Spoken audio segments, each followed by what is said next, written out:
In the fight against reparative justice, don't wait. Seize the opportunity. So we'll start with my good lady here. Your brief comment. Thank you so much. And it's very important what we have been discussing and what is yet to be discussed. It's a crucial topic.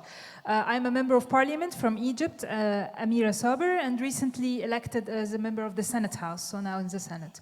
And I'm part of the important network of African Young Parliamentary Network, which I see the role of parliamentarians is extremely crucial when we discuss how can we take it legally, internally and externally on every platform for representation of parliamentarians. We have several platforms to do this, starting from the IPU to every single international network where parliamentarians come together. So I have been collecting lots of thoughts and ideas, and when it comes to Egypt as well, we have a very important experience with debt for development and how we exchanged debt with several countries, of them Germany, Spain, into developmental projects which are implemented on a scale in Egypt, especially in the field of renewables, which you see it's not a grant. It's not something that the global north is giving us. It's a mandate. It's their historical responsibility.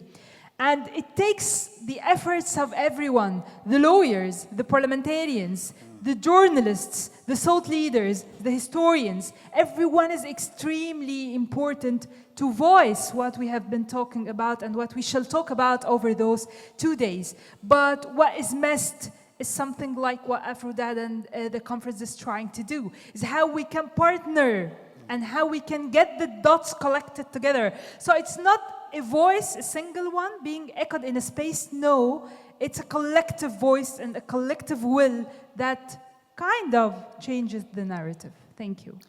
Thank you very much. And we take this opportunity to celebrate and congratulate you for the election to the Senate. Over to you.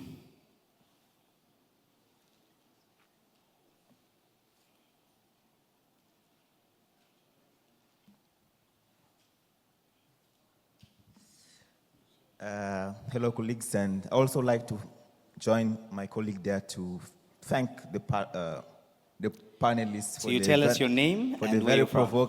provocative reflections. My name is Gabriel Manguel, coming from Mozambique. I have one comment and one question.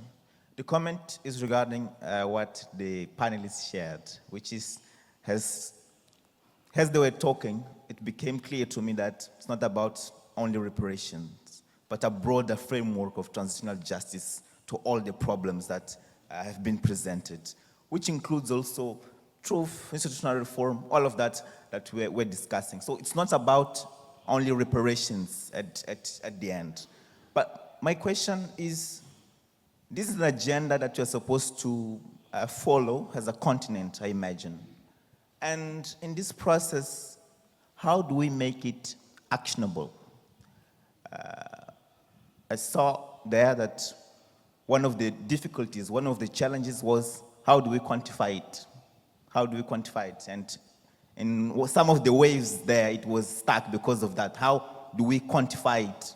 Because we're talking about reparations, but from whom, to whom, and how much?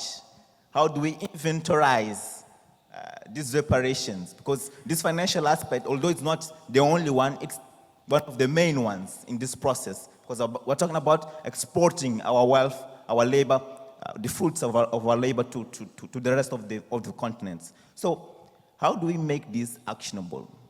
For now, till now, it's been abstract in terms of, okay, we want reparations, but how do we make it actionable to the extent that our governments knows when they go to the table with the people that are not here, they know exactly what they want from them.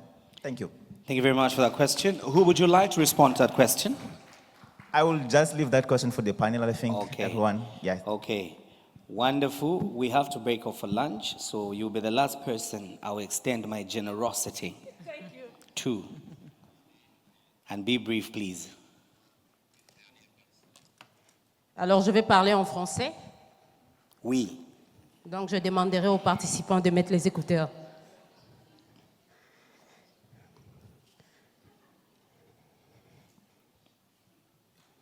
Alors, je suis parlementaire moi aussi. Je fais partie du réseau des jeunes parlementaires. Donc, je coordonne l'Afrique centrale. Je suis la présidente des jeunes parlementaires au niveau de l'Afrique centrale. Comme venait de dire mon collègue, c'est très important. C'est un sujet que nous devons vraiment parler avec beaucoup d'amour, beaucoup de conscience, de façon à ce que les gens qui ne sont pas avec nous aujourd'hui comprennent notre lutte. Moi, je suis très surpris parce que c'est la première fois que j'apprends que le Brésil est parmi les pays endettés. Et parallèlement à ça, je parlerai de mon pays, la RDC. C'est la même chose. Et en dehors de notre dette, on nous inflige la guerre. Et cela passe par les Africains. Ça fait très mal. On parle de la réparation, on parle de la justice, on parle de la dette qu'en réalité on n'a pas. Mais c'est très important que nous puissions commencer aujourd'hui, parce que c'est bien de dénoncer, c'est bien d'en parler, mais agissons, agissons, agissons. Quels sont les mécanismes mis en place pour l'agenda? Quels sont les mécanismes? Parce que depuis qu'on est là, c'est bien vrai, on est en train de dénoncer, on est en train de parler, mais on n'agit pas, à mon humble avis. Il est temps. Les Africains, nous devons nous réveiller. Il est temps. Trop, c'est trop. Nous avons tout dans notre continent, tout. Il y a moyen de développer nos pays. Il y a moyen de développer nos différents pays. Mais il faudrait que nous ayons la conscience. C'est très important. Réveillons-nous, très chers amis. Il est temps. Et aux parlementaires, c'est très important. Un pays ne peut pas se développer sans pour autant que les parlementaires proposent des lois. C'est pourquoi on est là, jeunes parlementaires. Le développement de l'Afrique passera par nous. C'est très important, tout ce que nous faisons ici, dans nos différents forums, dans nos différentes plateformes, de les ramener chez nous, de les discuter, comme l'a dit un collègue ici, de les discuter de façon à ce qu'il y ait des conclusions. Je dis merci. Merci. Merci. I almost forgot that they're English. So I will go to the panelists to be able to take on and provide some perspectives on the two questions now that have been presented. I'll start with you, Dr. Lillian, and then Professor, you can weigh in, and Sarah as well, if you... Oh, good. So please, I'll also request that we keep our reflections brief. Yes. Thank you for these important questions, and are indeed necessary for the rest of the conference. How do we move from abstract conversations to concrete actions? Because as you say, we are in a moment of crisis and we can no longer continue to have theoretical discussions. From my perspective, I think there's a first step that is necessary. We have embraced the narratives of the global north in terms of who is responsible, what is the problem, and what needs to be done. And this is what I refer to in my keynote, saying we have embraced colonial epistemologies, the way of understanding the world, the way of the type of diagnostic that the global north imposes on us. I have the impression that we have used them to understand us, to understand our problem. So I think there is this first step of moving away from the framings that are imposed from outside and trying to embrace our own way of understanding our problems. So this kind of shift in terms of narratives, in terms of understanding our problems, it's key. The second thing that for me is important and has been mentioned by Professor Hilary Beckles is solidarity with Africans, people of African descent across the globe. in terms of power, in terms of knowledge, in terms of resources, what we can gain by coming together and building this strength, it is incomparable to trying as one African country challenging the European Union alone. So building solidarity, building movements across the continent and the diaspora, this is key, and I think it has been mentioned by, highlighted by Professor Hilary Berkels. And the last thing that I forgot, but maybe I spoke too much, I will let you continue. Thank you. Professor Kamenia. Thank you.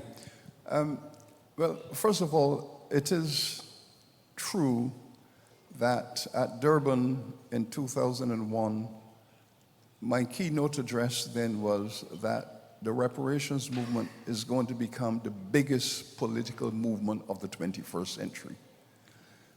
When that was said in 2001, some people thought it was extreme, hyperbolic, another wild generalization.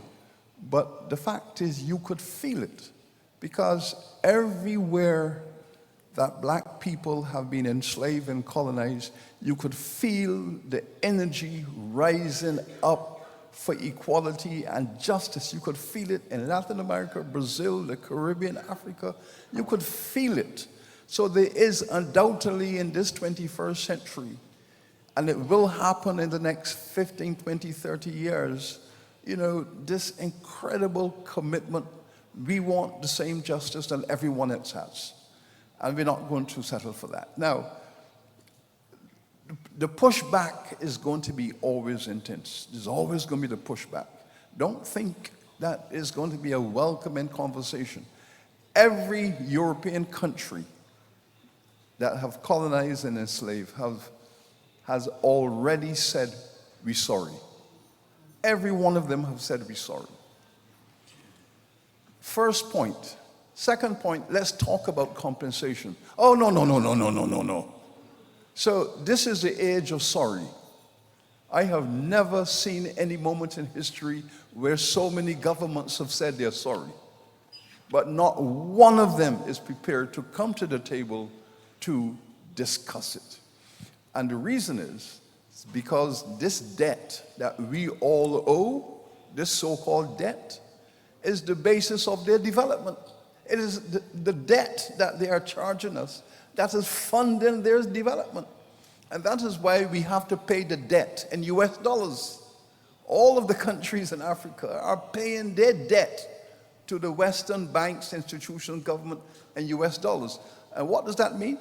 That they can then tell you that the only areas of your economy in which you should invest, the only areas where you must invest are areas that can export your raw materials, export your minerals, earn US dollars, and then pay us back the dollars you have earned.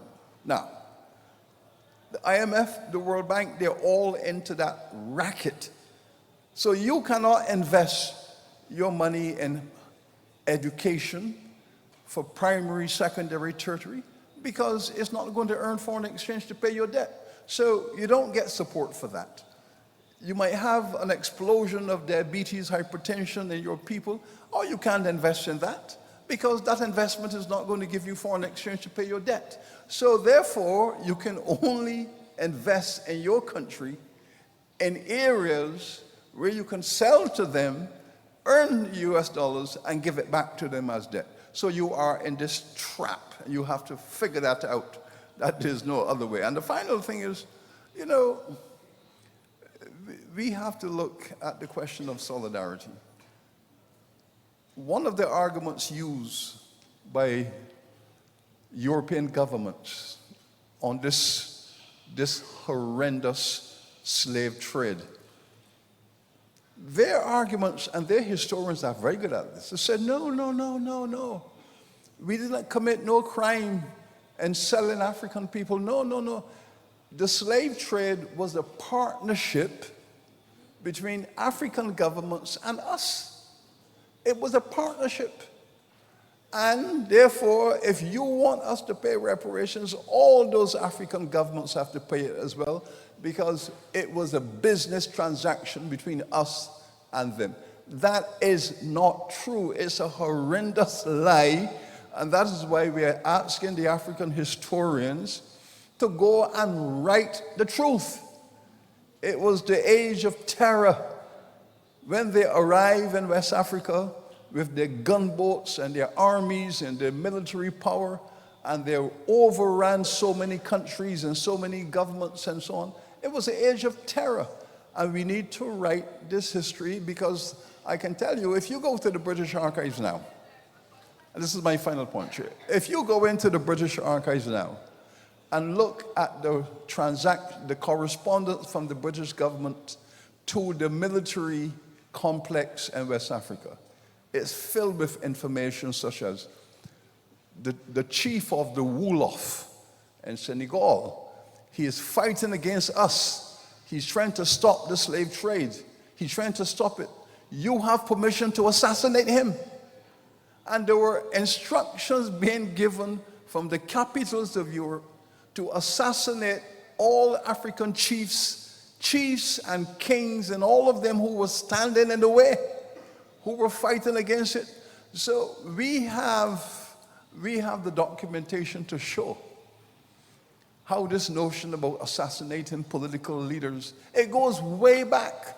So those of our leaders who were killed in our lifetime, the Lumumbas and so on, Steve Bikos and so on, that history is deep. It goes back to the 17th century, where we can see in writing instructions to kill African leaders who were standing in the way.